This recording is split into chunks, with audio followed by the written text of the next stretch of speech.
Pedro Alley, gerente de prestaciones económicas del Instituto de Previsión Social. ¿Cómo te va, Pedro? Muy buen día para ABC Cardinal. Buen día, un gusto, a las órdenes. Igual, gracias por atendernos, Pedro. Bueno, queremos conocer un poco más cómo está el IPS ante esta situación de catastrófica, podemos decir, con respecto al dengue, porque estamos viendo que hospitales todos están abarrotados y el IPS no está ajeno a esta situación, pero queríamos saber un poco cómo está impactando en el Instituto de Previsión Social esto que está ocurriendo con este fenómeno del dengue. Y sí, mira, es preocupante. Yo estoy mirando acá el reporte que me pasaron hoy a la mañana y te digo que llegamos en el mes de enero de este año a 7.120 casos de subsidios de reposo pagados a trabajadores titulares. Hablo del trabajador, vos, yo, etcétera. En este número no entra la familia, no entra el hijo, no entra la esposa, no entran los padres. ¿Por qué? Porque ellos no tienen derecho al subsidio de reposo que es del trabajador. Entonces es un número, 7.120 casos. Creo que hay que multiplicar por se necesitan cerca de 10.000 pacientes aproximadamente, de los cuales 7.120 hemos pagado reposos en enero, superando ya no solo al año 2019, sino también a la sumatoria de los años 2017, 18 y 19. O sea que esto es tremendo. Y si consideramos que febrero, marzo, posiblemente el pico sea, la curva sea ascendente, esto va a ser histórico. O sea, si sumamos los reposos pagados por IPS 2017, 2018 y 2019, es menor la cifra a estos 7.120 subsidios que ya se han pagado solo en el mes de enero, Pedro. Y se puede decir que ya empatamos, que en enero ya empatamos a los 3 años precedentes. Y ahora ya solamente la curva sigue hacia arriba. Yo creo que vamos a superar 2 veces los 3 años anteriores. ¿Cuánto es el promedio mensual que suelen pagar en el IPS? Y en promedio por reposo se está pagando en reposo por enfermedad común, mientras Sí, todas las patologías, sí. accidente de trabajo y maternidad, que es el más caro de todo, se está pagando por los 10.000, 12.000 millones de guaraníes en el mes. 10.000 millones de guaraníes, como mínimo. En este mes de enero, por dengue, ya se pagaron solo por dengue 500 millones de guaraníes a trabajadores titulares. Ese es el costo subsidio. El costo de atención médica debe estimarse mucho más porque entra la familia también, los hijos con dengue, la esposa, los padres, los jubilados, etcétera. Pero en lo que a mí me compete, que es pagar el subsidio de reposo, el número es ese que te dije, 7.120 trabajadores titulares, 500 millones de guaraníes en enero y con una proyección altísima. Esto mucha gente se preguntaba porque estaban hablando desde el Ministerio de Salud un reporte de aproximadamente 2.000 casos mensuales. Si IPS pagó 7.000, muchos se preguntaban, bueno, ¿qué está pasando? Acá hay algo raro, decían Pedro. Acá lo que creo que hay que aclarar es que los 7.000 no es que se enfermaron en un solo mes, sino son personas que se han enfermado quizás en 2 o 3 meses, pero que han hecho gestiones y que han podido cobrar recién en el mes de enero, ¿o estoy equivocado? Mira, yo creo más bien que son trabajadores que se enfermaron en enero y pidieron su reposo de 8 o 10 días en enero, hasta hoy, hasta el 28, 29 de enero, porque los reposos corresponden a enero, no a diciembre. No sé de dónde viene la discordancia con otros datos, pero a mí los números me dicen que yo he pagado 7.120 subsidios de reposo por dengue en el mes de enero. Ah, claro, pues nosotros estamos confundiendo. Esto es por día, entiendo que son los 2.000, ¿verdad? Seguramente, de los datos oficiales es de por día. ¿Podemos revisar eso, Rubén Darío? Sí, podemos ver un poquito cuáles son las estadísticas, o por semana, ahí ya me empiezo a confundir. Pero, Pedro, con respecto a los sistemas, por supuesto, ¿esto en cuánto tiempo sale el pago del subsidio para aquel que tiene un reposo médico? Mira, en general los reposos, siempre y cuando el empleador esté al día. Es el único problema que tenemos. A veces el trabajador solicita su reposo y para pagarle el empleador debe estar al día con el aporte obrero patronal. A veces el empleador no está al día, está en mora o todavía no pagó el correspondiente al mes, entonces sí demora unos 20 días. Pero si todo está en regla, el trabajador obtiene su certificado de reposo del médico tratante y eso ya él no tiene que llevar a ningún lado ningún papel, tiene que ir a la cama a reposar. Del sistema de atención primaria del médico tratante ya impacta en el sistema de liquidación directamente y en una semana está en el BNS depositado a nombre del trabajador. Ahí tenemos un problemita porque esa persona está reposando y tiene que ir con su cédula a cobrar. Entonces estamos viendo para ver cómo acreditarle en cuenta, de manera que retire con su tarjeta de débito o como sea. Buen día, don Pedro. Pablo Guerrero te saluda. ¿Cómo te va? Bien, Pablo, a la orden. Excelente. Te quiero hacer una consulta que me hace aquí un oyente. No sé si está dentro de tu ámbito laboral. ¿Es cierto que IPS va a privatizar la farmacia y la parte de imágenes? No está en mi competencia, no depende del gerente de salud. Claro, no, aprovecho la oportunidad nada más hablando contigo porque te tenemos a mano, ¿verdad? Pero No de está hecho en mi vamos a hacer la competencia. consulta. Pero sí te puedo dar una opinión de viejo conocedor del Seguro Social. Sí. Yo creo que es una alternativa muy válida. No privatizar en el sentido de ceder competencia o ceder una actividad comercial, sino en el sentido de agilizar las gestiones a favor del asegurado. Tercerizar servicios, creo que es una alternativa que se da en todo el mundo,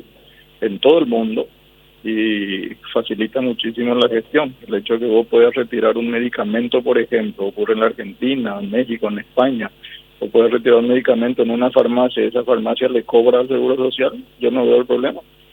Se evita aglomeración, se gana agilidad, y lo mismo se aplicaría en otros servicios, como imágenes, etcétera. Acá una persona me está escribiendo, dice, los jubilados aportan, por lo tanto, si es que reciben algo, deberían recibir algo por reposo, debería corresponder. Yo jubilado nunca recibí subsidios por reposo, me dicen. ¿Esto es así? Y sí, porque el subsidio por reposo es sustitutivo del salario del trabajador activo. Es el trabajador que se inactiva, digamos, pierde la capacidad de ganancia por una enfermedad, por un accidente, por maternidad, y durante ese periodo de tiempo de reposo no puede ganar salario. Ese es el concepto. Se inactiva, pero el jubilado pues ya no está trabajando. Entonces no se adecua al concepto del subsidio de reposo sustitutivo del salario. Uh-huh. Ahora, quiero aprovechar un poco que estamos conversando, Pedro, y hacerte consultas sobre otros sectores. La cuestión de los trabajadores y trabajadoras domésticos. Uh-huh. ¿Cómo ha cerrado el año pasado después de aquella medida que se tomó? Primero el trabajo, ¿cómo es que le dicen? Fraccionado por tiempo parcial. Sí.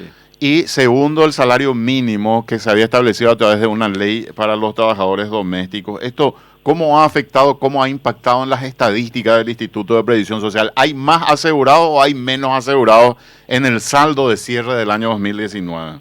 Yo creo que hoy se empató, así los números grandes que he visto se empató, pero hay que mirar con mucho detenimiento porque muchas trabajadoras domésticas que estaban a tiempo, digamos salariado, cama adentro que le decimos, sencillamente migraron a la modalidad de medio tiempo, de medio empleo.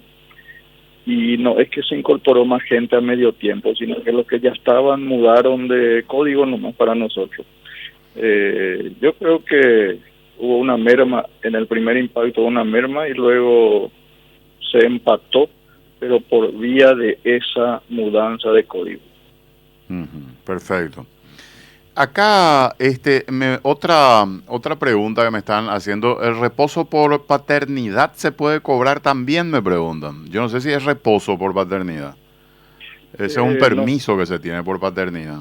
Claro, el padre, en el caso de embarazo de la esposa, tiene derecho a una licencia por paternidad. Por paternidad. Yo entiendo que el Instituto del Seguro Social no le paga al padre, le paga a la madre, pero supongamos que fallezca la madre. En ese caso se genera el reposo a favor del padre encargado de la criatura el que va a cobrar subsidio. El concepto pues, es proteger el cuidado del niño recién nacido, no pagar una suma por pagar, sino hay que ver bien a quién se paga, y es al padre que será a cargo del niño, o a la familia, o a la madre, o al abuelo, etc. Esa es la figura. Otro caso, me dicen acá, una aportante recibe el reposo de IPS, pero tuvo por algún motivo el bebé en un sanatorio privado. ¿Qué sucede en este? ¿Cobra igual por IPS el subsidio o no? Sí, cobra igual. Solo que tiene que hacer un pequeño trámite, que es validar el certificado de reposo que le pidió su médico en el privado ante el Ministerio de Salud, que va a certificar que la firma es de un médico habilitado en el Paraguay. Y con esa certificación, que se hace aquí sobre Brasil, entre Fulgencio Remoreno y Herrera, en la oficina del Ministerio, tiene un costo de 10.000 guaraníes que cobra el Ministerio. Con ese certificado visado, hace la solicitud ahí en Petiroz y País Pérez. Pedro, con respecto a, digamos, acciones judiciales que en algún momento se entablaron, aquellas personas que ganan más de los 10 salarios mínimos, que es el tope de la jubilación que establece el IPS, se habían establecido acciones judiciales, creo que, no sé si en primera, en segunda instancia, de personas que reclamaban el pago no sobre los 10 salarios, sino sobre lo aportado en ese esquema de 36 últimos meses y el promedio. Hablamos de personas que ganan 50, 40, 60 millones de guaraníes. Creo que eran trabajadores de las embarcaciones, capitanes o personal de Marina Mercante, esta gente. Yo no sé si hay gente de Itaipú también que entró en este mismo esquema de acciones judiciales. ¿Cómo terminó finalmente aquella historia para el IPS, Pedro? Porque había un temor de que si esto prosperaba, que al IPS le iba a costar mucho dinero. Claro, dos aspectos tiene la cuestión. Uno es, sí, hay mucha gente que no solo son navegantes, son también trabajadores de la zona este del país principalmente, o de otros lados, que ganan arriba de los 10 salarios, que son 22 millones, 23 millones de guaraníes mensuales. Esa acción prosperó y en cualquier momento nosotros vamos a recibir la correspondiente ejecución de sentencia para pagar beneficios que excedan los 10 salarios, ese beneficio de 40, 50, 80 millones por mes. Eso, aparte del impacto financiero, que va a ser altísimo, uno sienta un precedente jurisdiccional, un precedente lesivo para el modelo de seguro social. ¿Por qué? Porque en el modelo que tenemos, bien o mal, se llama de reparto solidario, de capitalización colectiva, en el que los que ganan más financian a los que ganan menos, los que no se accidentan financian a los que se accidentan. Ese es el concepto de solidaridad social en un sistema de pensiones o de salud. ¿Qué es lo que pasa cuando desaparece ese límite superior de la jubilación de 10 salarios? Que el modelo de hecho se convierte en capitalización individual, es decir, yo voy a recibir de acuerdo a lo que yo puse, y no es que voy a recibir de acuerdo a lo que el sistema ya me predeterminó. Lo que esta jurisprudencia de la Corte hace es ataca la médula del modelo de seguro social que tenemos, más allá del impacto financiero, que va a ser altísimo. ¿Y no te parece justo que en todo caso, Pedro, para evitar esto, porque esto a futuro mirándolo es lo preocupante, ¿verdad? Para mantener el modelo, lo justo sea también que te descuenten sobre el salario, sobre los 10 salarios mínimos. Entonces nadie va a poder reclamar al fin, cuando acceda a una jubilación, un pago mayor. Digo yo que para mí es la salida legal más elegante y rápida que se puede tomar para evitar acciones masivas que van a terminar fundiendo al IPS, hablando mal y pronto.